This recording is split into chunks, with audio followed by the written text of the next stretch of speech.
금융당국이 소비자 보호를 위해 금리 인하 요구권 개선과 확대에 나서고 있지만 수용률은 여전히 저조한 상황입니다. 이달부터는 은행별 운영 실적이 아예 공개될 예정이어서 실제 대출자 부담 완화로 이어질 수 있을지 주목됩니다. 강희경 기자입니다.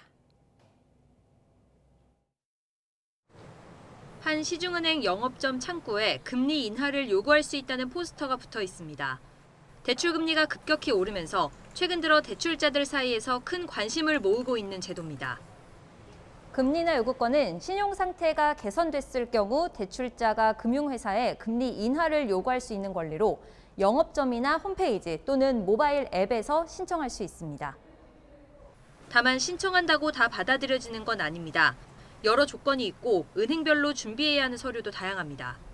개인의 신용 상태에 따라서 금리가 변경이 되는 상품이셔야 되고 소득이 증가한 경우도 마찬가지겠지만 은행 내부 거래 등급이 제일 중요합니다. 그래서 은행 실적도 신경 써서 올리시는 게 제일 중요하십니다.